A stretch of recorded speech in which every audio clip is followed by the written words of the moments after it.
Sunday evening to everyone. How's everybody doing this evening? And we're going to jump right off into what y'all already know is going to be one hell of a show. Now, check this out. I got a special guest in the studio tonight. Now, for reasons unknown, she is going to remain anonymous. However, we're going to refer to her as Sister X. And she's going to be bringing y'all some knowledge that's going to be unbelievable. So you need to stay tuned for that. Good evening, Val. Hey, Regina. See y'all. Thank you for checking in. It's going to be a real good show. I want everybody to get ready because we're ready to drop some knowledge today. If you thought you learned some things on Black Factor before, I'm just here to let you know that tonight is going to be exceptional in regard to being informational. So y'all get ready, stay tuned, and we're going to get it in.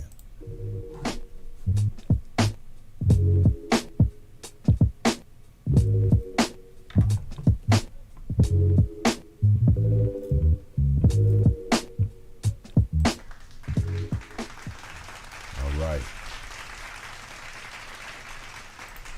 So the first thing I'm going to say, what's going on, brother Robert? I see you. Yeah, I got that picture. That was real fly, man. I appreciate it. Brought tears to my eyes. That was what was up.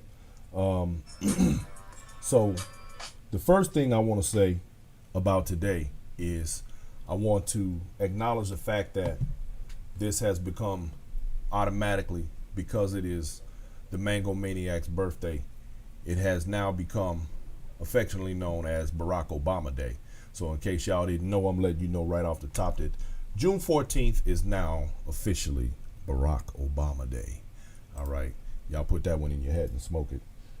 So we're going to talk about a few things today, this evening. And y'all know, of course, we're going to discuss this shooting, which I started talking about yesterday. And we're going to get into it a little bit deeper today.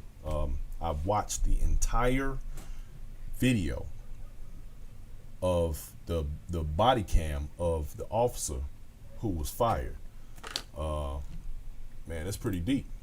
And in fact, he kept his camera on. Well, of course they have to keep it on, but his camera remained on all the way till they took it back to the station and what they call docked it. They put it on the dock for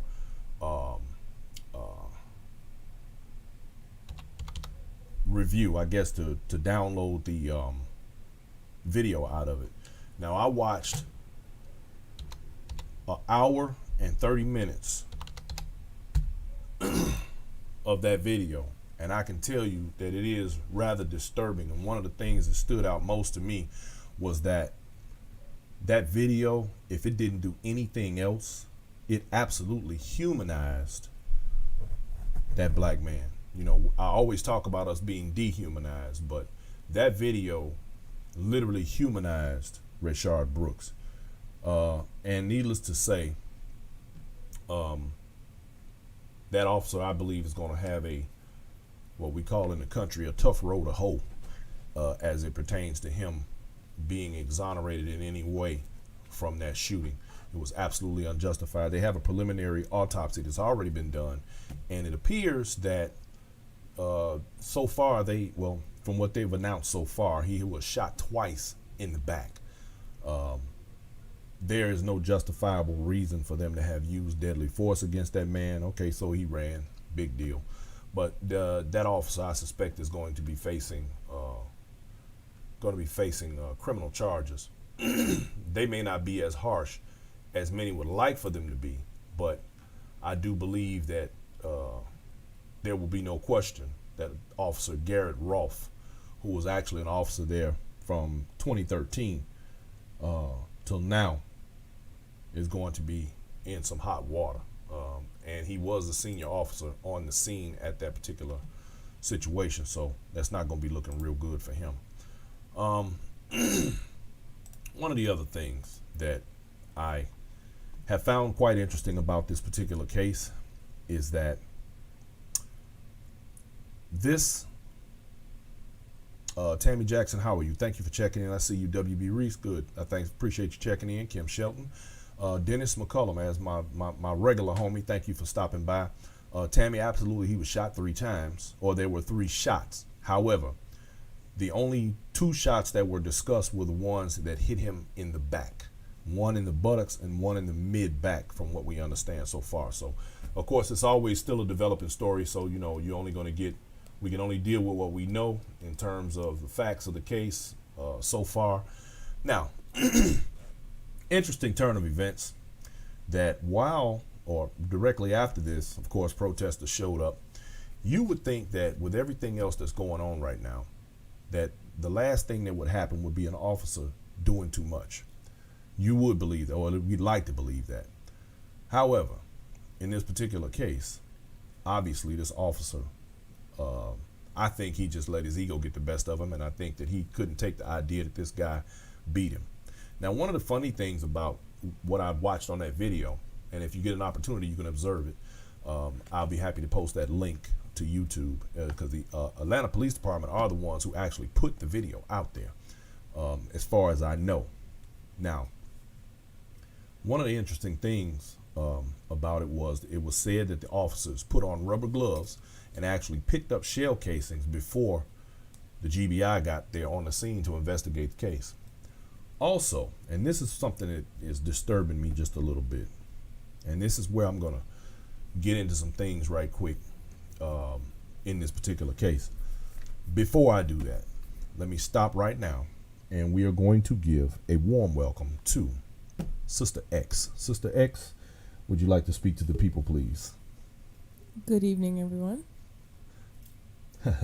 Okay, look, just feel free to jump in anytime while we're having this discussion, because I know you got some things to say.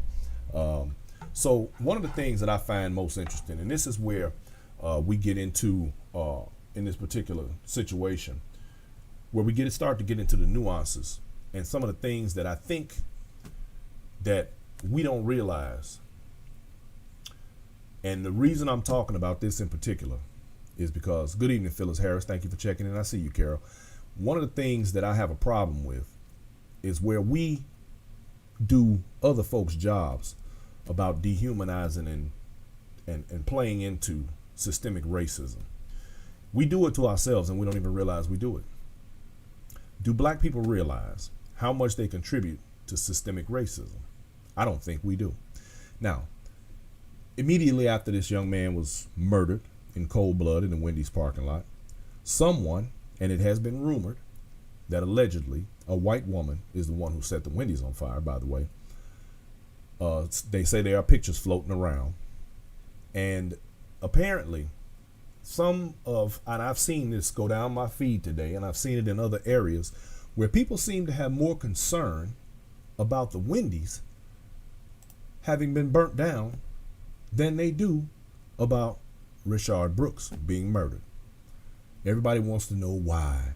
Why has the Wendy's been burned? What is that about? Not why did they shoot that black man in the back? Not when are they going to stop demoralizing our people, disenfranchising our people, and dehumanizing our people. But why did they burn the Wendy's down? Really? Now, right here, someone that I know on Facebook posted this earlier today, and I thought it was very timely and very important that this be posted. Some of y'all are more concerned about the Wendy's than Rayshard Brooks, and some of you are on this feed, and you know who you are. Sounding like, we's house on fire, boss. What is we gonna do, boss? Boss, we sick? Man, y'all need to get over it. This man's life is far more important than that Wendy's. Trust me, Wendy's got plenty of insurance. They ain't worried about nothing. They gonna get paid. Now, it is unfortunate that I'm sure some people lost their jobs in that process. I'm sure. But here's the flip side of that. If any one of those people had simply walked outside of Wendy's and knocked on that man's window and woke him up and said, hey, brother, you're blocking the line. The manager. Who was the manager on duty? What would it have taken for someone who is supposed to, if they claim they care, to walk outside and say, brother, move your car, bang on the window, wake him up, anything, whatever the case may be. But to dial 911 because he's sleeping in the drive-thru, for me, that's a bit of a stretch. And where is our human compassion? Do black people realize that when you hear them say things like, I will never support another black business, or I don't like doing business with black people, do you understand that you're contributing to the stereotypes and the systematic racism that plagues us as an entire people? You're not doing us any favors by making these types of statements, because we all know that you frequent, like all of us do, many other businesses and get similar or worse treatment. And in that process, still in turn, go back and do business with them again. Never making a post on Facebook or anywhere else claiming that you don't support a white business any longer. See, we only do that to ourselves. It shows you how well we've been conditioned against ourselves. That plays into systemic racism. Do black people realize that when they say things like, when will black people care about black people? When will black on black crime stop? You're contributing to systematic racism. You're playing your part by furthering the narrative that was created in order to disenfranchise and dehumanize you, created by others who want to see you torn down and who have nothing good to say about your contribution to the world. You play into the systemic racism by making these statements.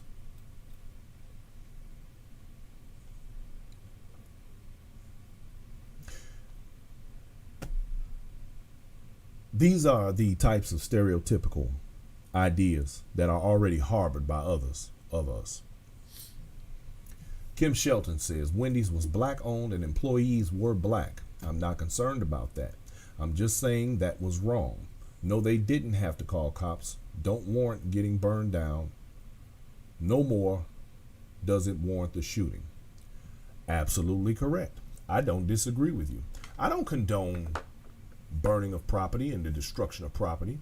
However, let's keep in mind that as of late, we have to admit that while we don't condone that sort of behavior, an awful lot sure has been getting done.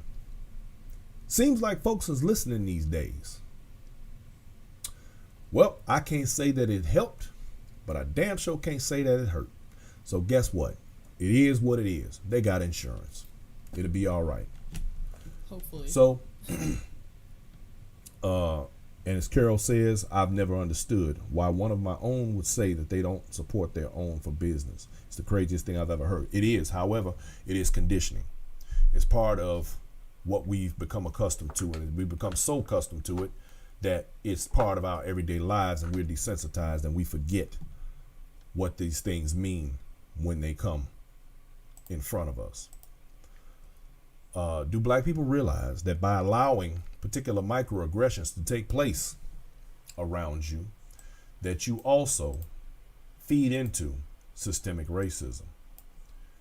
Now, these are all things that happen all around us, and to me, we don't deal with them nearly enough. These are the things that we have to begin to take into account as things are changing. Every time I hear someone say, what did Barack Obama do for black people? Well, you're reinforcing systemic racism. You're strengthening your own exclusion. Now, I remember the day Obama was elected. Now, don't forget, Sister X, you jump in here anytime you're ready now. I remember when Obama was elected. And I'm going to be honest with y'all, I didn't care what he did for black people, because he had already done, in my mind, more than any other attempted president before himself that was black to do for black people. And here's what I mean. by actually becoming a president of color, here's what that meant to me. A father of three, a person who brought children into this world with the hopes that they would one day be great. The fact that we spent plenty of decades feeding our children what prior to that was BS by saying, oh, well, one day you can be president. I'm going to jump in here. Go right ahead. My opinion on that is while Obama was another symbol of progress, kind of like when they painted Black Lives Matter on the street in Washington, D.C., but still have not passed any kind of reform or promise to sanction the police departments in any kind of way, or for rogue police officers. I feel like there's a lot of symbolism in the Black community, and we are happy to have the symbols, but we do not ever ask for tangibles. Maybe we're not comfortable. Maybe we feel like we don't deserve tangibles. As far as Obama goes, while yes, he was a man of color, he is not rooted in, how shall we say, he's rooted in American culture through his marriage to his wife, but he was not raised in a community that descends from people who have a heritage based in slavery here. So I feel like more people are comfortable to elect him because they are more comfortable having people who are not so close to the problem, even if he is a brown face. That's interesting perspective, and I tend to agree with that. However, on the very front end of this, here's my point, and I'm gonna finish making my point. What you're saying actually is accurate. However, it falls behind the point of where I'm at with my idea on this. And what I mean was, here's the problem, or here's the thing. He actually became what we said, what we wanted our children to be able to become. And now, instead of every time a young Black child is out there in the world and they have aspirations and hopes and dreams, and we say to them, you can be the next president, no longer the first Black president, but you could be the next president. There's actually validity to that. For me, I'm gonna be honest with you, and maybe you're right. Maybe I'm conditioned the way that you just said. For me, that meant everything. That meant that here we are at a crossroad, and maybe it was only meant for that road to be crossed so that the next road can be attacked from another angle. I don't know, but for me, that was in my lifetime. That was something that I was always wanting to and hoping to see. We used to make jokes about it, but it actually came to pass, and I was happy about that. So I guess I should have had higher expectations beyond that. Is that what you're saying? I definitely think the community who was in such, I don't want to say rabid, but say what you mean. They were in such strong support of him. Maybe they should have asked for some things before they just offered up everything without any questions, without any requirements other than symbolism. But now, one of the things that I do say on this show all the time, and my people who are here listening with me, who are with me most of the time, do understand that I say all the time that power concedes nothing without demand. And part of the problem, I believe, with us as a people is particularly in this country, and I say Black folks in America, not African Americans, but Black people in America who are descendants of slaves, if you will, don't have an agenda. We don't have any set plans or game plan of what we want, which is partially why we don't, I believe, get anything. I believe a lot of people like to compare the gay rights movement to why they got certain things and Black people didn't. I believe is because they had an agenda. They had something set aside that they actually wanted, and they are working toward those goals. And if we can't collectively come up with an idea of what our goals are, then we're going to constantly be left out. How do you feel about that? I agree. There is no political organization. We have we have politicians that shall not be named that have been in office since Jesus was in the manger. They are they're elders in the community. They have not groomed anyone to replace them. They have not made any tangible changes. Now, I agree with that. In they I guess they plan to work until they can't work anymore. I would use John Lewis as a great example. He's currently ill right now with cancer. Why hasn't he groomed someone to come on in and take his seat? Like, what is he waiting for, especially in such a politically tumultuous time right now, where the few seats that, as you could say, black politicians occupy, would be wise for them to keep them, and to make sure that they have someone that is capable of to pass the torch to. But they have not. They have failed to do that, it seems. I could be wrong. Maybe we'll see what happens in November. But it seems like they have no agenda. The agendas they do have do not benefit the community at large, and they come out and they do some symbolism, like kneeling in kente cloth in Washington. Yeah, that was funny. But it doesn't mean anything, and to the day-to-day, it's not changing anything. And, their constituents, their districts, they voted for them. Often they're a majority black. They're a reflection of those politicians, but yet these politicians have not they have not done anything tangible, and they've been in seats for quite some time, half their lifetime. I believe there should be there ought to be term limits for a lot of these people, in my opinion, because I don't believe that they should sit there. In fact, we talked on this show over the last week. I've mentioned this a couple of times, where I believe that individuals who have been a part of the political system for X amount of years or for long periods of time probably shouldn't be. And I point out, as a matter of reference, when you look at Donald Trump, Mitch McConnell, and Bunker Bitch, all of them together are in their 70s, from 73 to 78. And with those numbers, all I can think of is that they still maintain a particular ideology about the way the world should work. And most of it has to do with powerful white men. And I think that idea, regardless of party, needs to change. Darren Honeycutt, I see you, brother. Thank you for checking in. Lorinda, thank you for checking in. I see everybody. Y'all, we gonna keep this thing going. This is the Black Factor. I'm your host, Brian Forbes, and we are having this discussion, if you're just checking in, about the necessities of taking care of one another, not playing into systemic racism, and where we need to go from here. Now, the problem is, and I'm going to ask you, Sister X, what's your opinion? What do you think? And what generation are you from? Are you a millennial, or are you X, or what generation is that?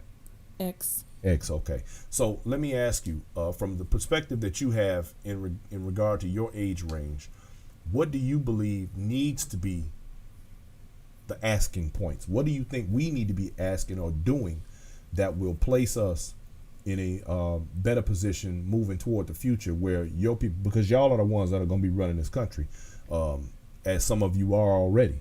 What is it that you think that we need to be doing, or what should we be supporting in order to make that happen?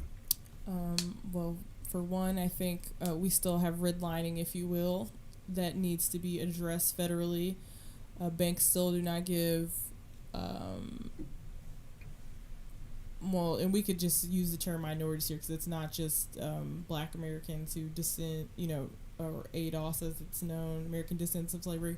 They are usually turned down for business loans, making it impossible to start small businesses, get higher interest rates on home loans. Head Start programs are very important in lower income communities. Also, school funding is contributed by home taxes, and I'm forgetting the exact word for it, but that affects how much funding goes into the school. So usually, we talked about that on here before. I discussed that, because I talked about how I always talk about how it matters how prisoners are counted in the census in rural areas, and how the breakdown on the tax base in particular areas, in poor areas, limits the amounts of money that they receive in those areas for education. Absolutely. So, these things are systemic. They have gone on, since forever, since the end of slavery, and Eminent domain is another one that is constantly threatening. No, I didn't even think of that one. Black That's true. communities. Yeah. Also, you have environmental racism. That's also a big issue. A lot of I don't want to say historical black neighborhoods are located in places that are high in pollution, near old factories and things like that. There's such a community. A lot of them are on the Gulf Coast. They're near oil fields now and different chemical plants. I'm aware of another one. I can't give specifics right at this moment, but there's another place where black community is situated near a pig farm, which is not only unsanitary, but the people have cancer and a number of other health complications now because they have had to deal with the pollution that comes from big agriculture. So, we are dealing with a lot of issues, and those are lots to rally behind. We also have the Civil Rights Act that were set aside for all of that. I think Trump's been trying to gut that. Yeah, and then there comes the Voting Act and all those kinds of but we don't have politicians that can go to bat for us. They are kneeling in kente cloths. Like, police brutality not become an issue 2 weeks ago when George Floyd neck was kneeled on, and yet they've had all of this time, to do things other than vanity projects. They've had time to advocate for people at the border. They've had time to advocate for different wealthy interests of various just of various kinds, and I do understand. I think the black community is going to have to come to terms with the fact that we're moving into an era where the gravy train is over. And so either we get ourselves together or it's going to be, that's it. We have politicians that are now rising to power from nations that are not rooted in America. So they owe us nothing. They feel no guilt. They don't care about the history of this country. And so they don't care that, our ancestors put in the work or built the country. They don't care. They came here to get what they can get and, for their benefit, which I have no problem with. I do understand. But at the same time, if we don't have the wherewithal or foresight to see what's coming, I would recommend everyone, if you have not, Dr. Claude Anderson. He's been preaching about this for about 20 or 30, maybe longer, 30 years, and he has explained very clearly what is coming down the hatch, and that day is here now. If anyone's paying attention, Brexit in England is another good indicator of what shall come over here. We are still linked nations, whether we like it or not. We are the daughter of Britain. Right. So, they passed Brexit because they were tired of people coming into the country. They don't want to give out any more handouts, as they call it. No more welfare queens. They don't want any more of that. So I heard you say you think they should build a wall. I did not say that. Okay. Well, Sister X, let me ask you this follow-up question. How do you feel about the current leadership or lack thereof in the black community today? I think it's up to people to lead their own households and community. If you can't do that, you can't expect, the days of King are over. There will be no more Black Wall Street. It's not coming back. Is that a sentiment that you think sweeps across your entire generation or those in your age group or younger? It's it may just be me. I guess I'm kind of cynical. I feel like a lot of people my age don't even know. Some of them, it goes 50-50. Some of them know what's going on. Some of them don't. Just depends which category they fall into. And a lot of them don't care. A lot of them are very happy to stand hand in hand with people of other nationalities and, turn a complete blind eye to anything that happens in the black community. You have other people worried about turning up. You have some folks that are just trying to survive. So, you have all these different groups of people going, there is no cohesive thought process in my opinion. Okay. Well, those are very interesting points of view, and I do appreciate every bit of that because we do always need as much perspective as we can get. So, I want to go back to Rayshard Brooks. Now, when you look at the situation with this young man, and he's been shot in the back, I wondered, I got to thinking earlier today, what would this situation look like if those two police officers, or should I say that particular police officer, had said to that young man, now let's also remember this, and I'm not a lawyer, this is in no way, I don't make any claims to know the law or know what the possibilities were. However, I'm curious as to what this would have looked like, because I could think back in the day when I was coming up, you know, one of the problems I believe that happened in the black community is that, in any community, is that the police officers don't know the people. When I was coming up, we were familiar with the police officers in our neighborhood because they were from our neighborhood. We knew who these guys were. They knew who we were. They knew our mothers. They knew our grandmothers. And if we got out of line, like, man, don't let me have to come to your house and speak to your family about you. That stopped a lot of stuff. But I wonder what this would have looked like had that officer simply said, hey, look at here, man, especially since they were on private property. If he had said, hey, look here, put that on there.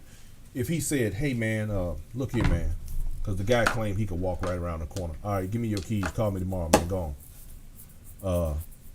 He was on private property. And if I'm not mistaken, I don't know that they can issue tickets on private property, even though he was behind the wheel of the vehicle. I think when we talked yesterday, I said that I wasn't sure how he was. I guess he was sleeping off his alcohol, but he was literally parked partially in and out of the drive-through.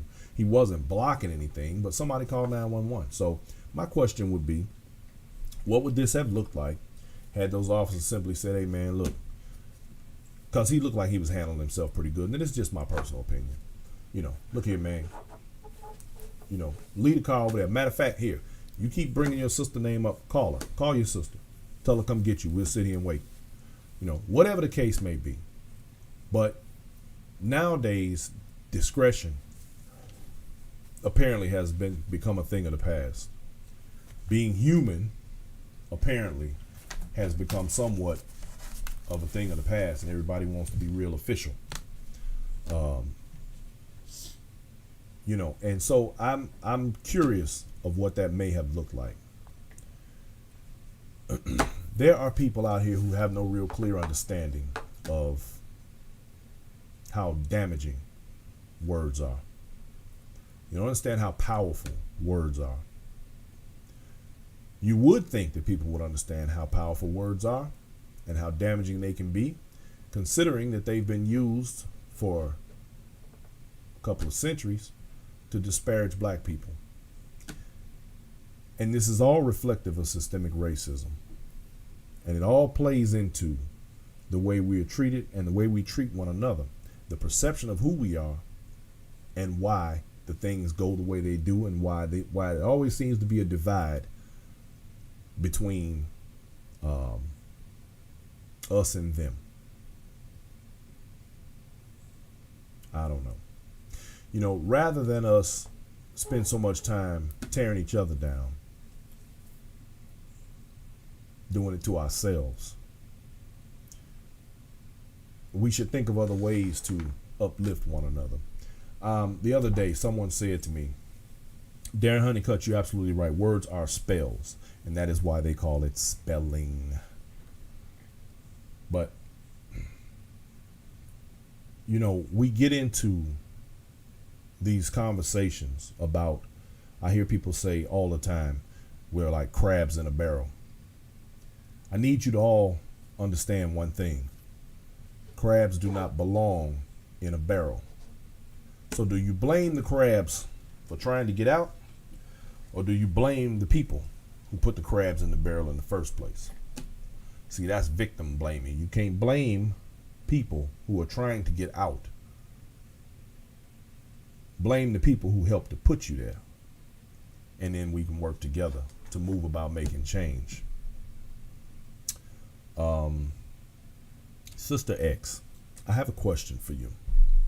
Mm-hmm. So with all of the list of things that you gave us that we need to pay attention to, what do you suggest that every individual does in order to make a difference so that we can start from the ground up, so to speak, and move toward success for all? Get therapy. Huh? Get therapy. Get therapy. Oh. Y'all hear that? You heard it here first. Everybody in the black community needs therapy. We all have PTSD. I'm laughing, but we probably all need some therapy. We've all dealt with a lot of stuff that was no fault of our own. We inherited this world, and I do think it takes an emotional and mental toll after a while. But aside from that, I would recommend also just taking care of your own family, your own home first, working with, like-minded individuals in your own household, in your own family. And, I know every family can't be on the same page, so, you have to work with the people that you can. So if you have a solid family that you can work with, or friends even, because, friends can be family, you should do that. Support each other, even if it's just two of you. Start there. Then, expand to the outer community. Just your neighborhood. You don't have to save the whole world, in my opinion. Politically speaking, I think that's something that gets missed in the black community. I think that not enough black folks understand how important it is to vote on a local level, and I think that starts with at home. Just moving from there into the political arena on a local level and controlling who the judges in the area are. Your city council. Right, city council and aldermen. Board of and so Education, your sheriff, the mayor. Absolutely. Your state representative. Those elections will all be coming up as well, and they're all probably more important than even the presidential election.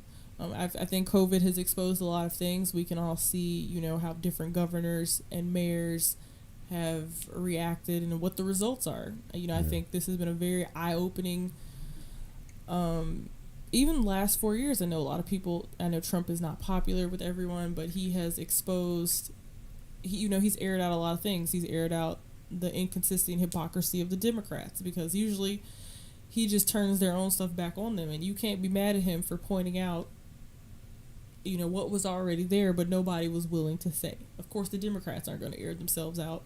He's aired out a lot of things about the Republican. He's aired out the class hierarchy we have in this country. He's very unapologetic about it. So I know it's not popular in a politician, but I think if you are not in your feelings and you're just observing things for what they are, you can, he's exposed a lot.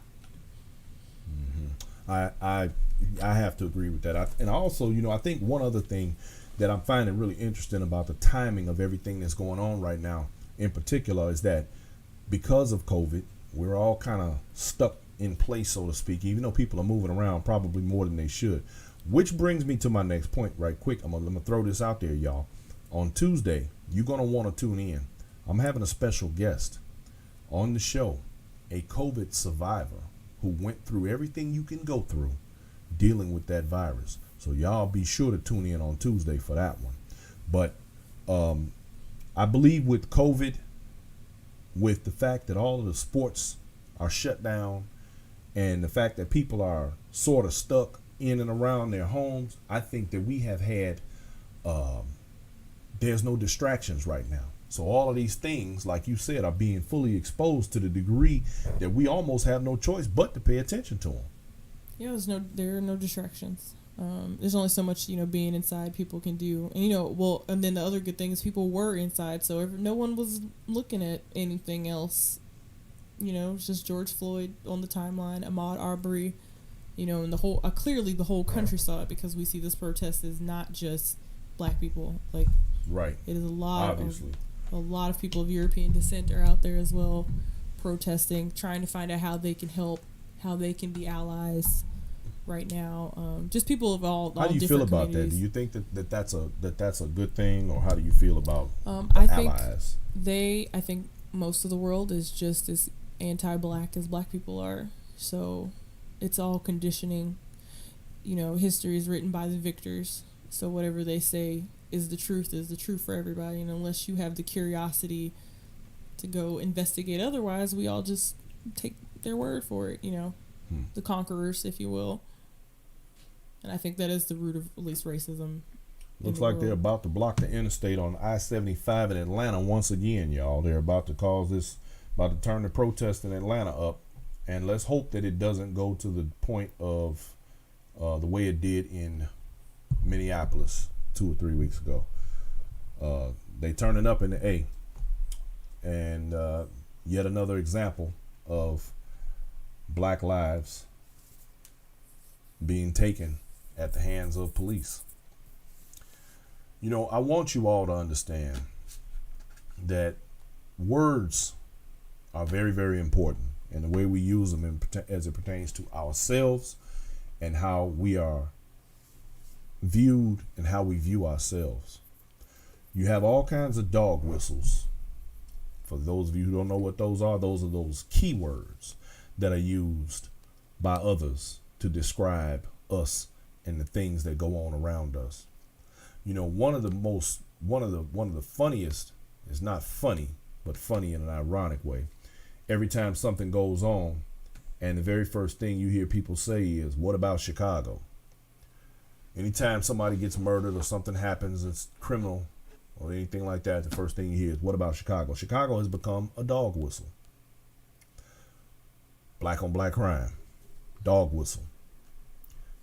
Even the word urban, dog whistle.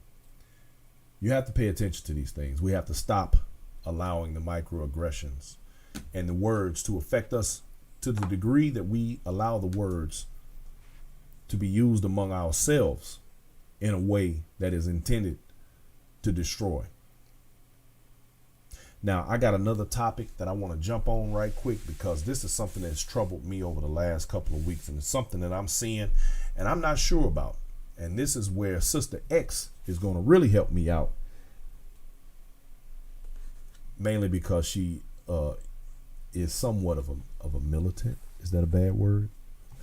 I wouldn't say militant. Here's my question. I would just say very what? I observe. You observant? Okay. All right. Here's my question.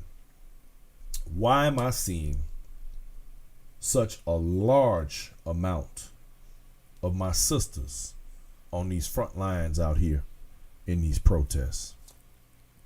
Where are our men? Where are the voices of our men? When I see interviews on these different news stations and the things that are taking place, and I keep seeing my sisters out in front, I want to know why and where my brothers are. Can you help me out with that, Sister X? I think since I've been watching protest coverage, I've probably seen one or two men speaking. Where are the men? I'm not sure. I don't know, especially since they are primarily the ones that become the face of these national protests. I don't know why. I mean, I get why the women feel like they have to go out there, because they're like, these are my sons, this is my brother, these are, that's why I should be out there. But at the same time, women do not belong on the front lines of a battle. They should be at home with the kids. I've seen people's children out here marching. I don't know why women have their kids in the melee. Like, that just seems, the children are the future, and you have them out screaming no justice, no peace at the protest. Possibly going to get hit by tear gas and a rubber bullet. Yeah. Just doesn't. I do believe I even read about some woman that was pregnant protesting, and she had a miscarriage. I believe Really? I saw that. Well, there was a reporter, I believe, who's lost the sight in one of her eyes, as a matter of fact. A lot of people have they have brain damage. I'm aware of people have lost eyes. They've been crippled, maimed. Asthma attacks from the tear gas. They've died. But that's unfortunate. It is very unfortunate. I mean, I know that we're trying to have equality between men and women, but I mean, even in the army, let's just leave it this. Even in the military, women don't go on the front lines to fight. That is true. And, I didn't look at it from that perspective, but you're absolutely correct. It is still a thing where women don't go on the front lines and fight even in the military. Yet here we are as a people with our women at the forefront and standing in front of us, fighting a battle for us. Because, in fact, outside, and we do know that there are young black women and black women being killed as well at the hands of police.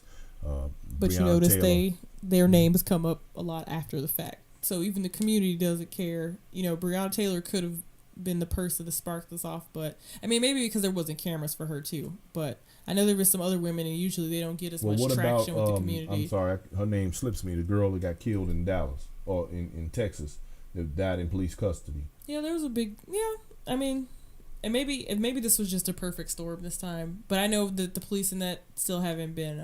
I don't think they've been charged yet. I do believe one was fired, but I don't think. Don't quote me on that actually. But either way, women need to keep their behind at home. Like, you should be organizing, making you the say women need to keep that, but you're gonna have some women that might take exception to that now. That's okay. You know, I'm completely into traditional gender roles. I have no problem, even though I also believe in feminism. I just think women have lost their power by trying to be men. Like, our way toward power is not imitating a man.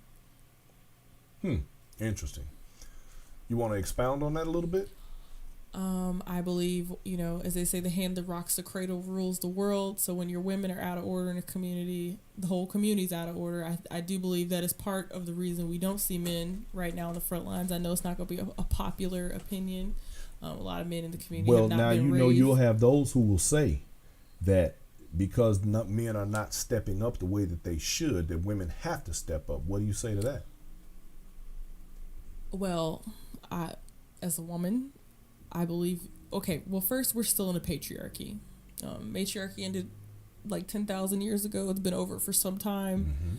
I think what the community has now is a dysfunctional matriarchy. And clearly we have seen that it has not been of benefit. You know, I think a lot, in some ways, the community has gone backwards. We own less land. We own less businesses. The men are out of pocket. There's kids everywhere. So the men are out of order, which naturally places the women out of order. I think it's both. You know, but women will reward any type of man. Like, this is still a patriarchy, and men compete with other men. So when women reward men who are not competing, they're not up to par. They reward them with kids. They reward them with a place to stay. They don't care that he doesn't have resources to give her and her children. When you reward a man like that, and they see other men winning that way, they feel no need to compete. So they don't have to be anything, and they can still be accepted by a female that is desirable. They can get everything. And I think as a woman, you're great. You know, one of the biggest gifts you can give is to continue a bloodline. And you let a man of any that shouldn't have his bloodline continued, you just let him do that because you feel like you have no control, because you don't know yourself as a woman and your power. Like, my power is to continue a bloodline if I so choose. But I don't have to choose to. Because I'm like, well, this man is not worthy. He has no resources to bring me. He can't build me a house. He can't feed my kids. Well. You know, he can't contribute. Why would I do that? I mean, if even in nature, the female animals do not breed with the lesser males. Those males do not have their bloodlines continued. That's right. That's true. It's the way it is. True. And in some of the animals, they eat the male species after they've done procreating. Well, ladies and gentlemen, there you have it. She just broke it way down. Sister X, on your way out, I'm gonna need you to drop the microphone. Y'all heard that. Too many women reward those who don't deserve being rewarded. And I'm just gonna jump in and add this. Go right ahead. Speak on it. You don't see the men on the front lines because the women are out here doing things they have no business doing. Again, they've rewarded weakness. And in the patriarchy, men do not respect women to be in the place of men. So if you think these protests are about to get anywhere with women on the front lines, it's not about to happen. Because there will be no respect given to a community of men who don't protect their women. And don't think other men don't notice, because they do. These other nationalities of men, they understand, they see what's going on. Wow. Especially the ones that work closely in the community. You know, y'all know who they are. You know, they own the stores, many of them. They're around selling things to the men of our community. They haven't missed a beat. So we can think we're hiding, but we're not. Hiding in plain sight. Our dirty secrets are quite out in the open. Ain't that something? Well, they're not secrets at all, frankly. Yeah. So. Oh, well, we seem to think, you know, it's kind of like, I think it's kind of like putting your hands over your eyes and saying, can you see me? You can't see me. Yeah, we hope. It's a lot of wishful thinking in the community. All right. Well, ladies and gentlemen, y'all heard that. And that, unfortunately, I believe she is absolutely 100% on point, and I believe that is one of those contributors to the reason why we have such a struggle moving forward. It has to do with a lot of people and a lot of things being out of place. And for those of you who are of the spiritual groups, I'm sure that you will agree that we all know that things are out of order.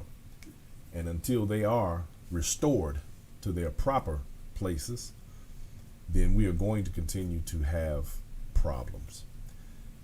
These things must be placed where they belong. Either that, or you can expect not much good to come from all of the efforts that are being put forward today. Mr. Holden, I see you. Thank you for checking in. So, with all of that said, ladies and gentlemen, I would like for us to get beyond our institutionalized second-class citizenships, and that is sort of a subconscious thought process that we operate from, unfortunately, many of us. It is a condition that we have been subjected to over a very long period of time, and until we make those changes, we will still suffer, even in the times when we think we should not be, because we still have to remember, no one is giving away freedom. It's not free. No one is giving it away.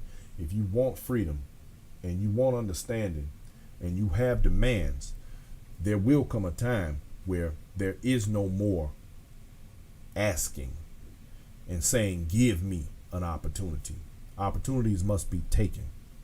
I'm going to jump in here again. Go right ahead. Just to expound Jump on in, that. Sister X. Let us have it. We're in the middle of globalism. Mm-hmm. Black Americans, if we continue to not be able to compete, we will become obsolete, frankly. Like I said, we are coming into an age where there will be no more handouts. There will be no guilt. You know, they don't care. And they've made it very clear they don't care. If COVID has exposed that, you're on your own. If you can't do the research yourself, if you can't, and I don't mean pandemic documentaries on conspiracy YouTube, but, you know, comparing what the first version of the SARS virus did compared to now, how it spread, what you need to do to prepare, what works to kill it, what doesn't. And if you can't do any of those things, if you can't compete, I mean, like I said, there is no safety net coming. They're just keep cutting them back. Yeah, well, you know, I talk about that on this show, and I've spoken about the fact that we have this problem where we say, what are they going to do? And I ask all the time, who exactly is they? And I then retort with, we are they. And if we don't do the things that are necessary in order to make those changes, nothing is going to change. Again, power concedes nothing without demand unless we make those demands and we are prepared to exercise what is necessary in order for those demands to be met, then we are going to continue getting what we've been getting.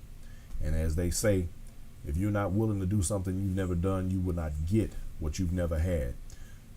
We better prepare for that. Would you agree?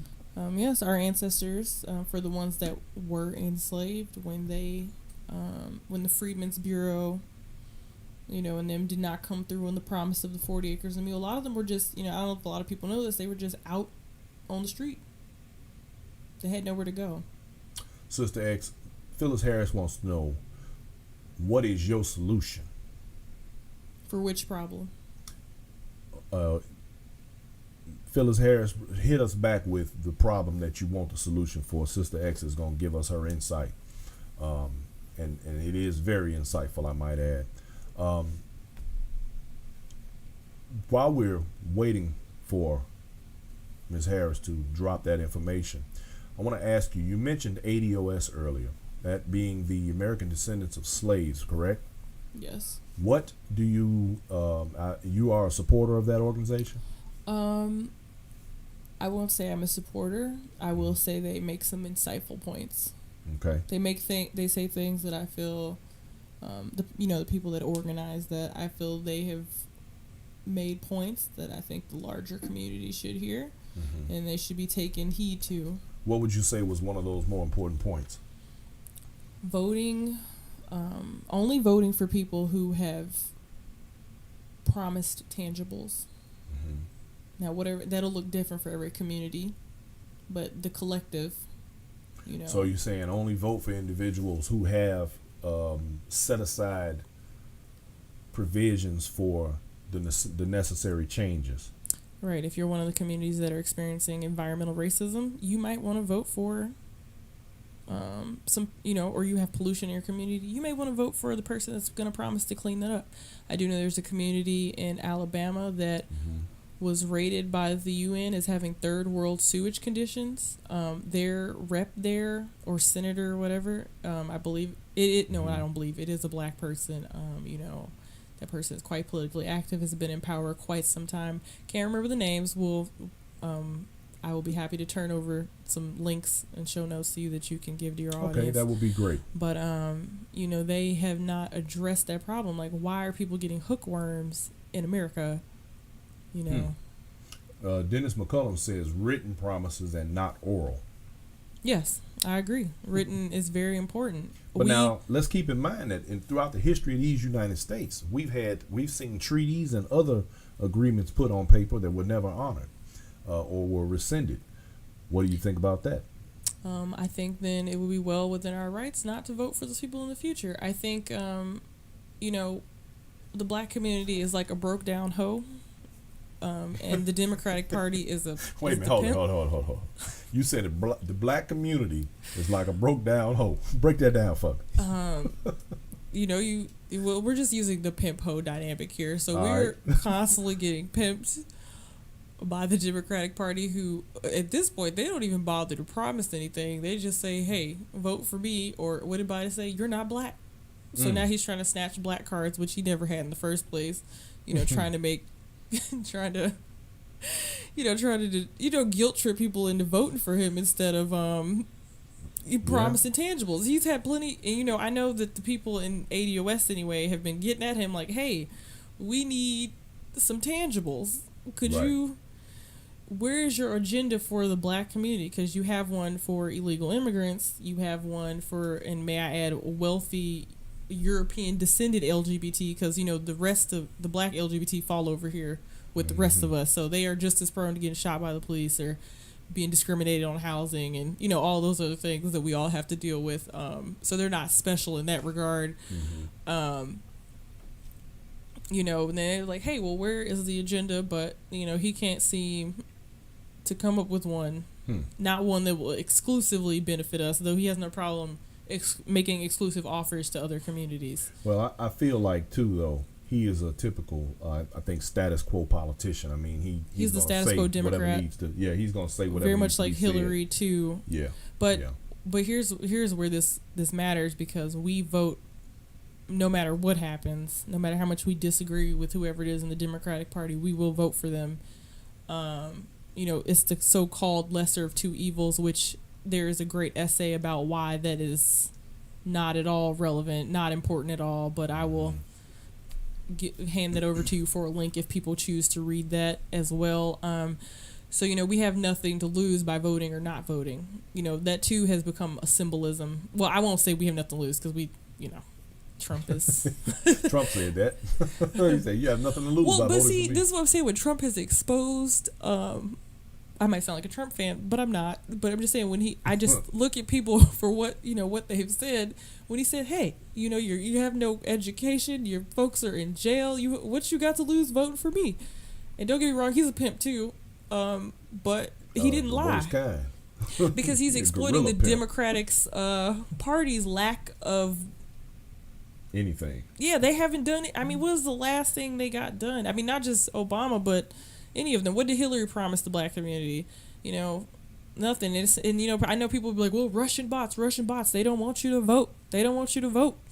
And you can still vote in your local election even if you don't vote presidential. That is true. Because please believe, whatever happens, that it's not going to make a difference. Like, we're already on the back end of a downward turn here.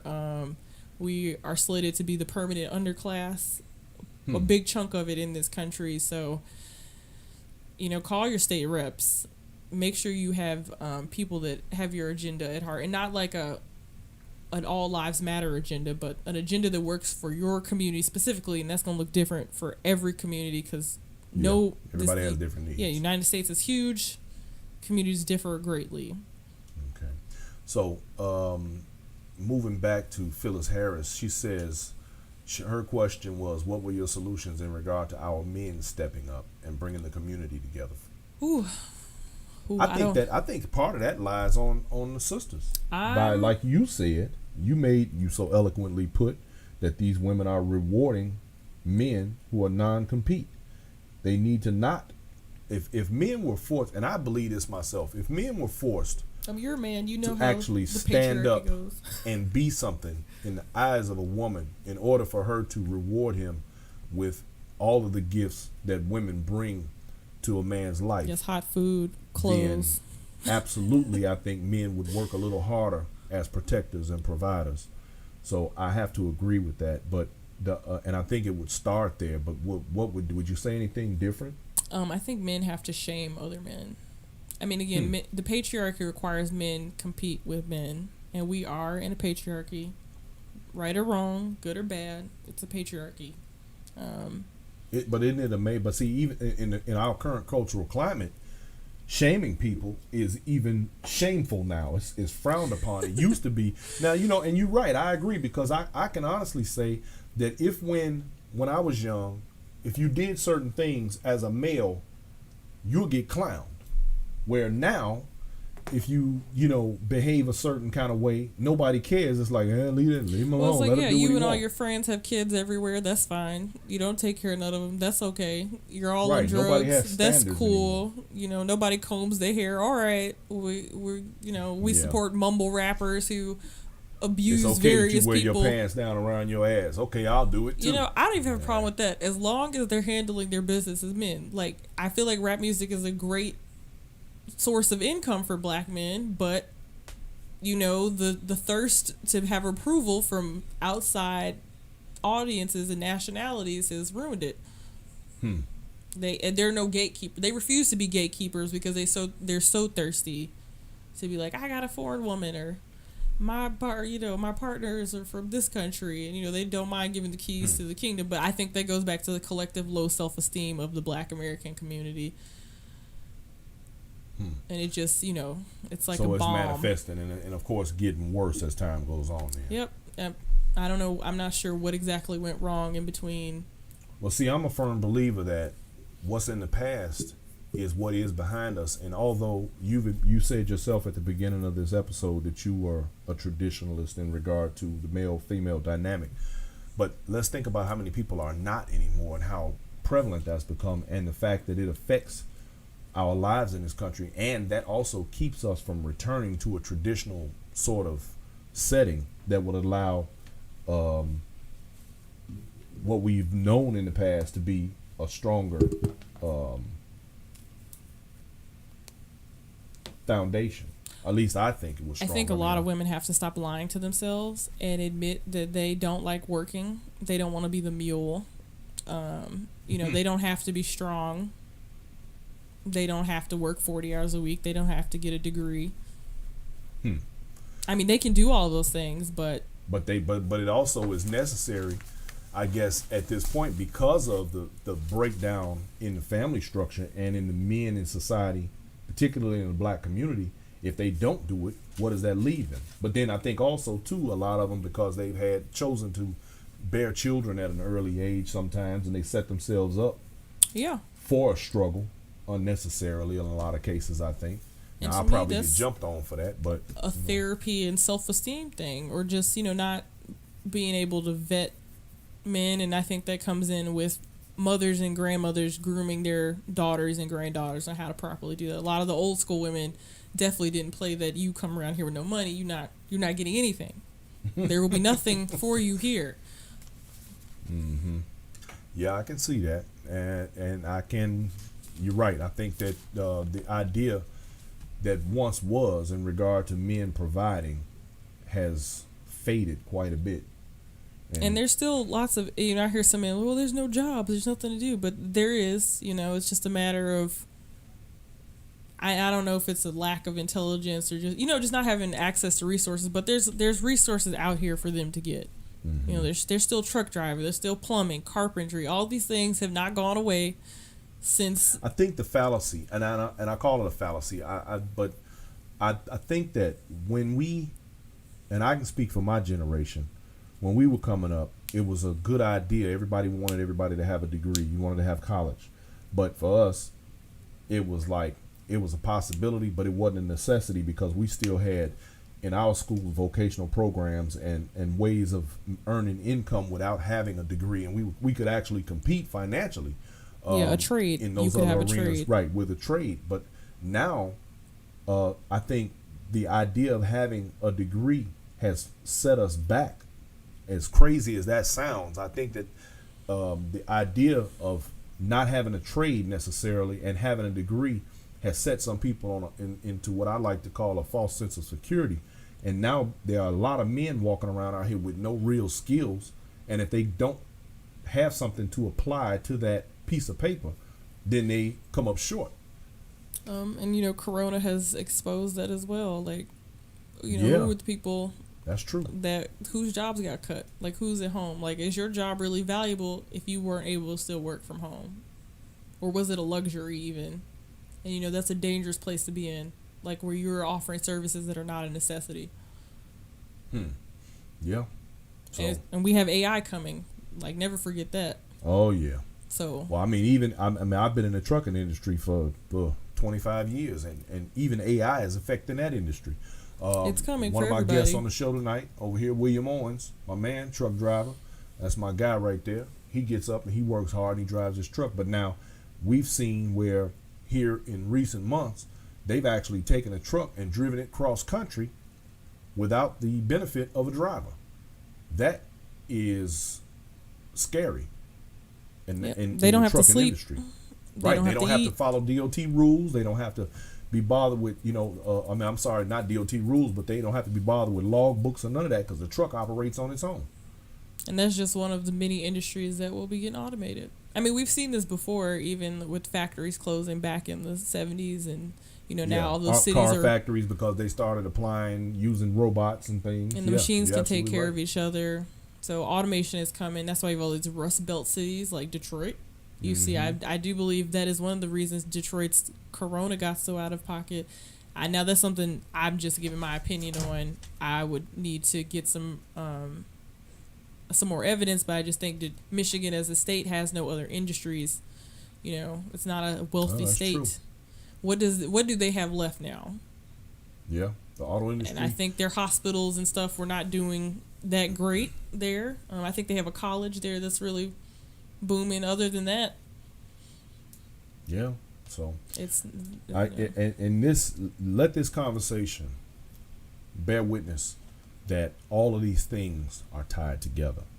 Let this conversation give you clarity about where we are headed as a society, and particularly as a microcosm in Black society, and what we need to do in order to make ourselves more viable in the future. If we do not take these things under consideration and sit around and watch reality TV all day and not give any thought to any of this, I can assure you we are about to come up short. We're getting ready to lose real bad, y'all.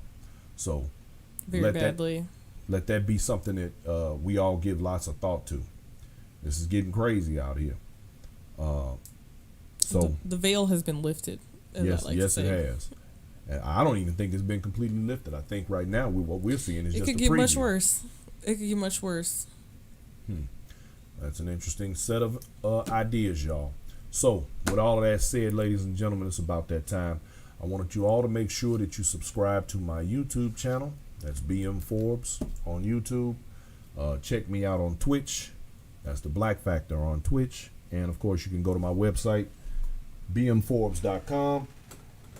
And don't forget to order your copy of the Black Factor. Lots of great information in there. Excellent for young Black males. If you have a young man in your house and you want to help him get some more information about some things and help him get some food for thought. Get him mentorship if you can. Good mentorship. Yes, get him mentorship. And let that book take him down a rabbit hole that'll cause him to ask more questions than he can answer. And that will help him along in his life. So, ladies and gentlemen, before I go, let me give shouts out to royaltyllc.com. royaltyllc.com. Get your tea. Many of you have already purchased this product. It is a fantastic product, and that is from Royalty LLC. The link is on my page. If you're ever interested, please let us know. And we're going to get, I see you, Regina, talking about what about the tea. You know about the tea. The tea is great. We know what it is. Poppy Brantley Forbes, you're absolutely correct. Men raise men. And as they say, steel sharpens steel, and men sharpen men. And that is absolutely the truth. And we must hold one another to a far higher standard than we do. We must make the men around us be worthy of being around other men. Otherwise, we allow them to slip through the cracks and become the very scourge of what we're discussing right now. So, moving forward,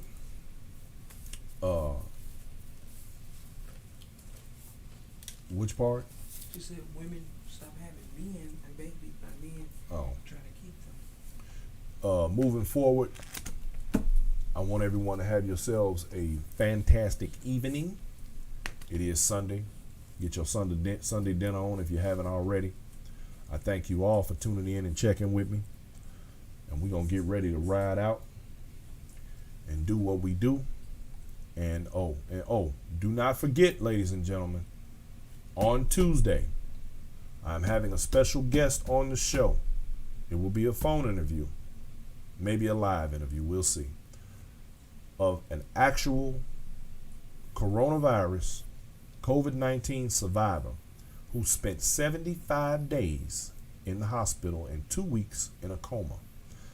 And if you think it ain't real, I'm going to let her give it to you in the raw. I'm going to let her tell you exactly how this go. She is still recovering right now as we speak in outpatient rehabilitation. Y'all think COVID is a joke? Tuesday at 6 o'clock. Be prepared. And I'll see y'all later. Love, peace, and chicken grease.